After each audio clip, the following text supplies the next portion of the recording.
Arlington. Dear Senator Davis, as a Texas voter, I want you to know that our state's public schools are extremely important to me, my family, and my community.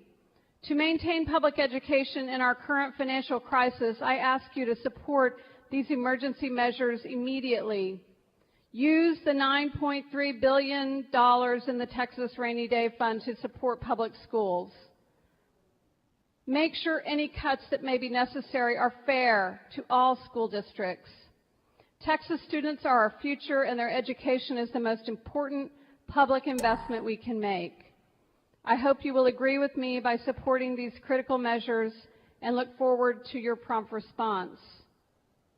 For Michael Simoneau, dear Honorable Wendy Davis, as an educator and employee at T.J. Rusk Middle School in the Dallas Independent School District, I urge you to access part of the $9.4 billion Rainy Day Fund. Our local community and local economy will suffer dramatically if we are forced to lose almost 4,000 employees. Please consider all options before forcing this many people out of work. From Lynetta Moy, a teacher in Fort Worth, Senator Davis, this is a plea to save education in Texas. I am a 28-year veteran teacher. Education improved greatly in the state in the 1990s, and it continued to thrive in this century.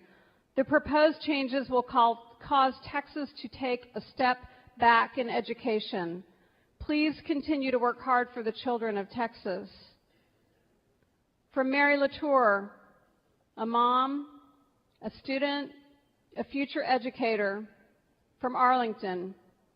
As you prepare to tackle one of the largest shortfalls in state history, I'm asking you to find a way to keep public education cuts to a minimum and to use the Rainy Day Fund to make up for some of the state's revenue shortfall. The education of Texas students today will have a direct impact on the future of our state. I know you are dedicated to serving your constituents. The decisions regarding public school funding are important to me and to my school district. From Kimberly Rios in Mansfield, please do not cut the education fund. I do not understand how we can sacrifice the future of this state and country by cutting education. I know things have to be cut, but education should be last and the least amount. I would like to know why the lottery money isn't being used in the way it was intended when it was voted in. I would like to know why the Rainy Day Fund is not being used. Please know that this is a hot button with many parents. We will not sit by and watch our children's education be cut away. It is sad that our country is now ranked 14th in education, and we are making these huge cuts. From Jennifer Martin in Crowley, while we are well aware student educations are the most important factor, we also have to take into account the fact that if the number of teachers lose their jobs that are projected, the economy will also continue to suffer, and things are doomed to get much worse. That leads to more foreclosures, etc. It's been brought to my attention that we're spending roughly $150,000 per operational day in the district I teach in. If that is the case, why not go to a 4-day work week? This would leave roughly 300 positions to cut still. I believe many districts could preserve a lot of funds by extending the instructional day.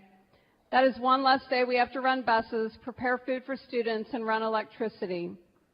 Also, I think parents would do this because it would allow many to only need child care 1 day a week instead of 5. From Vicki Bates in Arlington. She's a pre-kindergarten teacher. I'm a pre-K teacher in the Arlington ISD. I'm concerned about the proposed state budget cuts that are in turn destroying every school district in Texas. The proposed increase in the teacher-student ratio. Keep Texas smart. Make education a top priority.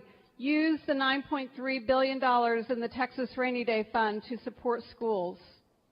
Fix school funding laws to be fair to all districts and to our growing student population. From a grandparent in Arlington, you must help limit the cuts to our kids in education. You need to push for the Rainy Day Fund to be used. Please help. From Lauren Parker in Fort Worth, Senator Davis, I know that some very tough decisions will be made in the weeks and months to come in regard to the state budget. During this time, I ask that you please minimize the impact on public education. Our students are already behind the rest of their peers around the country, and cutting funding will only serve to increase that gap. As a sixth grade math teacher, I can tell you that increasing class sizes, a natural consequence of reducing the number of teachers, will only harm our students. If I am not one of the thousands of teachers to lose my job this year, I struggle with how I will meet the individual needs of my students in an overcrowded classroom. These children are the future of our state. I beg of you, please do not take their future away by taking away their right to a quality education. From Aaron Haygood in Fort Worth, dear Senator Davis, as a Texas voter, I want you to know that our state's public schools are extremely important to me, my family, and my community. To maintain public education in our current financial crisis, I ask you to support these emergency measures immediately. Use the $9.3 billion in the Texas Rainy Day Fund, and make sure that cuts are fair to all school districts. Texas students are our future, and their education is the most important public investment we can make. I hope you will agree with me by supporting these critical measures and look forward to your prompt response. From Susan Williamson in Fort Worth, dear Senator Davis, please read the attached letter that I sent to the governor of Texas. The pre-K program should not be removed or downsized. Instead, pre-K should be offered to all children who wish to attend. I believe that Fort Worth ISD could accomplish this if they maintain the 197 teachers and assistants, and all pre-K children come for a half day. Therefore, our state and local district could serve approximately 4,334 children for the same cost they have currently allocated. Tomorrow, Fort Worth ISD superintendent and board will decide on the future of the pre-K program. Please give them your support. Help us locate the funds needed to continue this wonderful program. From Jennifer Foster in Crowley, please support serving children over cutting costs. The future depends on the decisions made today. Our classrooms are already bursting at the seams. We are out of desks in most classrooms.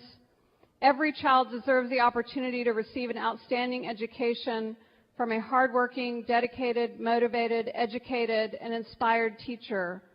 I absolutely love what I do and never view teaching as a job. I strive to make that personal connection and inspire each of my students. Teachers need resources, manageable class sizes, and job security. Please support Crowley ISD and Texas teachers. Members, from Texas on the Brink, we have a number of statistics that should alarm us about the cuts that we're making, and we've talked about these several times. We are the second highest public school enrollment growth, student enrollment growth in the country. And at the same time, we stand 44th in combined state and local spending per pupil in our public schools. Our Scholastic Assessment Test scores, our SAT scores, are 45th out of 50 states. The percent of population 25 and older with a high school diploma, we are dead last in the country. Our high school graduation rate is only 43rd. These are statistics to be ashamed of. And at the same time that we face these standings in the country, we are making a decision not to use rainy day money to support public school funding. I've heard some members say that school districts can raise their property tax rates. Well, of course, first they have to go out for an election in order to do that. But I'm asking, why would we ask our families to pay more in property taxes? We're already unbelievably high in that regard in the state of Texas. Why would we ask our families to do that and we won't ask some of our corporations to give and to share in the pain? Why are we not closing some of the corporate loopholes that exist in the state of Texas? Why are we not, as Senator West, as Senator Ellis, as I and other senators on this floor have asked, why are we not ending or at least reducing the high-cost gas well exemption? If we ended it, we would realize about $1.2 billion. If we took another $2 or $3 billion out of the rainy day fund and added it to that, the problem would be solved. It's not that we don't have solutions, it's that we've chosen not to use those solutions. We've chosen to say from this day forward, we are going to permanently reduce funding to public schools in Texas. And we're going to pat ourselves on the back because we wrote formulas that do it in a way that makes us feel a little bit better about it. I don't think there's anything to celebrate in that, with all due respect to the incredibly hard work that went into determining how we would spread the pain across school districts in the state of Texas. I don't think there's anything to be proud when we go home and we respond to our families and our school teachers and our school districts with why we chose to leave money in the bank rather than to fund public education. I know there are a number of senators on this floor that are here because of their education. Senator Lucio, you and I have talked about your upbringing. I know that you were raised in public housing, one of 10 children. And I know that your parents worked incredibly hard. 9 of you graduated from college. 9 first-generation college graduates. Your public education and your college education put you where you are today. I've heard a number of other members talk about that. A number of members who came from challenging situations. Senator Jewell has talked about being raised by a single mother.